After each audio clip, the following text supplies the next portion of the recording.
மதிய ஆயுதம் சேனல் மூலம் அன்பு நண்பர்களுக்கு அன்பு வணக்கங்கள். நண்பர்களே, இது சேல்ஸ் சீக்ரெட் விற்பனை ரகசியங்கள் பார்ட் 5. சென்ற பகுதியில சில முக்கியமான விஷயங்கள் பார்த்தோம். மணி மேனேஜ்மென்ட் பத்தி நம்ம சில தகவல பார்த்தோம். உங்கள்ல சில பேருக்கு மனசுல தோணியிருக்கலாம். என்ன விற்பனை ரகசியங்கள் அப்படின்னு சொல்லிட்டு, நம்ம எப்படி விற்பனைய அதிகம் பண்றது? அப்படிங்கிற சப்ஜெக்ட்டுக்கே வராம, அடிப்படையான சில விஷயத்தெல்லாம் சொல்லிக்கிட்டு இருக்காரே! அப்படின்னு சொல்லி உங்களுக்கு தோணியிருக்கலாம். உண்மையான விற்பனை ரகசியத்த உங்களுக்கு நானு ஷேர் பண்ணணும்னு ஆசைப்படுறேன். அதனால தான் அடிப்படையில இருந்து வரேன். மனி மேனேஜ்மென்ட் அப்படிங்கிறது அவ்வளவு முக்கியம் நண்பர்களே! ஏன்னா, நம்ம என்ன நெனைக்கிறோம், அதிகமா பணம் சம்பாரிக்கிறவங்க வாழ்க்கையில வெற்றி பெற்றவங்க அப்படின்னு நெனைக்கிறோம். ஆனா உண்மை அது அல்ல. உதாரணத்துக்கு நான் ஒரு எக்ஸாம்பிள் சொல்றேனே. இது நான் பார்த்த எக்ஸாம்பிள் தான். இது உண்மைதான். உண்மையில் நடந்த ஒரு நிகழ்வு தான் நான் சொல்றேன். கற்பனை அல்ல. நீங்க கூட இந்த மாரி விஷயத்த பார்த்திருக்கலாம். அல்லது கேள்விப்பட்டிருக்கலாம். ஏபி அப்படின்னு 2 முகவர் இருக்காங்கன்னு வச்சுக்கோங்களேன். ஏவோட ஃபார்ம் 16 பார்த்தீங்கன்னா, வருஷம் 1,00,00,000. பியோட ஃபார்ம் 16 பார்த்தீங்கன்னா, வருஷம் 10,00,000. இதுல எந்த முகவர் வெற்றி பெற்ற முகவர் அப்படின்னு கேட்டா, நம்ம எல்லாருமே சொல்லுவோம். இதுல என்னங்க சந்தேகம்? வருஷம் 1,00,00,000 சம்பாரிக்கிற முகவர் தான் மிகப்பெரிய வெற்றி பெற்ற முகவர். பிய விட 10 மடங்கு அவருடைய வருமானம் அதிகமா இருக்கு. அவர் தான் வெற்றி பெற்ற முகவர் அப்படின்னு சொல்லுவோம். ஆனால், இதுல சில உண்மைய நம்ம உன்னிப்பா பார்த்தோம் அப்படின்னா, அந்த மனி மேனேஜ்மென்ட்ட பத்தி நான் சொன்னதுடைய அர்த்தம் உங்களுக்கு புரியும். 1,00,00,000 சம்பாரிக்கக்கூடிய முகவருடைய ஆண்டு செலவு எவ்வளவு அப்படின்னு பார்த்தா, 1,00,00,000 10,00,000. 10,00,000 வருஷம் சம்பாரிக்கக்கூடிய முகவருடைய ஆண்டு செலவு எவ்வளவுன்னு பார்த்தா 5,00,000. அவரு 10,00,000 சம்பாரிக்கிற முகவர் வருஷம் 5,00,000 மிச்சம் பண்றாரு. 1,00,00,000 சம்பாரிக்கிற முகவர் வருஷம் 10,00,000 பற்றாக்குறையோட, கடனோட வாழ்க்கை நடத்துறார். இப்ப சொல்லுங்க, இந்த 2 முகவர்ல யாரு வெற்றி பெற்ற முகவர்? கண்டிப்பா பி முகவர் தான். அப்படிங்கிறது நம்ம எல்லாத்துக்கும் இப்ப உண்மை புலப்படும்.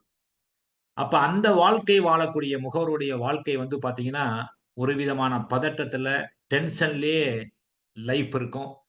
மேலும், மேலும் அந்த வெற்றியை தக்க வைப்பதற்காக இன்னும் பல்வேறு வேலைகள பண்ணுவாரு. இன்னும் அவருடைய கடன் சுமையானது வருஷ வருஷம் கூடிட்டே தான் போகும். இத நான் பிராக்டிகலா பார்த்திருக்கேன். அவங்களுடைய பேர நான் சொல்ல விரும்பல. அதே மாரி வருமானத்த விட கம்மியா செலவு பண்ணி, வருமானத்த மிச்சம் பண்ணக்கூடிய முகவர், அவங்களுடைய செயல்பாடு பார்த்தீங்கன்னா, வருஷ வருஷம் கூடிட்டே போகும். அவங்களது வருமானமும் அதிகமாயிட்டு போகும். சேமிப்பும் அதிகமாயிட்டு போகும். ஒரு கடன் இல்லாத வாழ்க்கைய, ஒரு நிம்மதியான வாழ்க்கைய வாழ்வாங்க. அவங்களுடைய லைஃப் ஸ்டைல் வந்து வேற மாரி இருக்கும். அதனால தான் அந்த மனி மேனேஜ்மென்ட்க்கு வந்து நான் முக்கியத்துவம் குடுத்து, சில கருத்துக்களை சொன்னேன் நண்பர்களே. இந்த பகுதிக்கு வருவோம். இந்த வார பகுதியில நம்ம எத பார்க்க போறோம் அப்டின்னா, கோல் கோல் வச்சுக்கணும் அப்படிங்கிறத பத்தி தான் நம்ம இதுவரைக்கும் பார்த்துக்கிட்டு இருக்கோம். அந்த கோல வந்து நாம வந்து 2 விதமா பிரிச்சு வச்சுக்கணும். ஒண்ணு மினிமம் இலக்கு. இன்னொன்னு சுப்பீரியர் இலக்கு. மினிமம் கோல், சுப்பீரியர் கோல். அதாவது லட்சியம், நிச்சயம் அப்படின்னு சொல்றத வந்து நீங்க கேள்விப்பட்டிருப்பீங்க. அதாவது மினிமம் கோல் அப்படின்னு ஒரு எம்டிஆர்டிய வச்சுக்கங்க. சுப்பீரியர் கோல் அப்படின்னு ஒரு டிஓடிய வச்சுக்கங்க.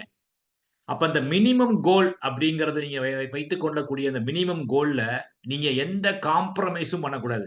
எந்த ஒரு சூழல் வந்தாலும், எந்த ஒரு சிக்கல் வந்தாலும், அந்த மினிமம் கோல நீங்க அடைஞ்சே தீரணும். சுப்பீரியர் கோலை அடைவதற்கான முயற்சிய பண்ணணும்.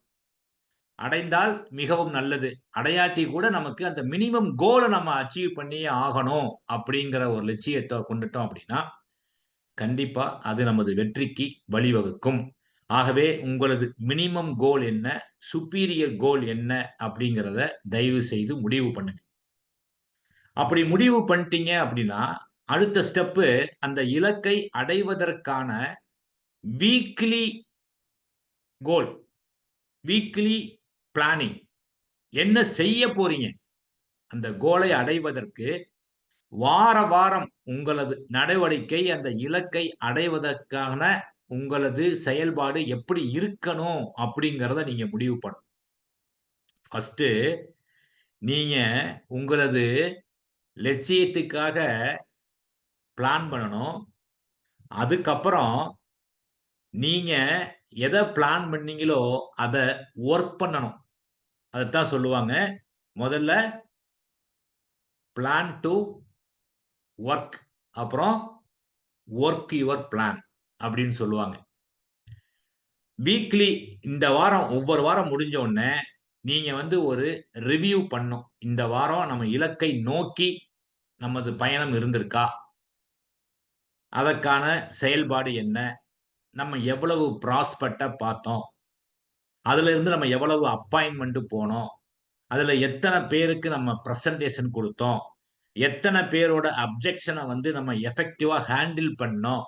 எத்தன சேல குளோஸ் பண்ணோம்? எவ்வளவு பிரீமியத்த கம்ப்ளீட் பண்ணோம்? அது மூலமாக அவங்க மூலமா நம்ம எத்தன ரெஃபரல் பெற்றோம்? அப்படின்னு ஒவ்வொரு வாரமும் உங்களது செயல்பாட நீங்க சுய பரிசோதனை பண்ண வேண்டும்.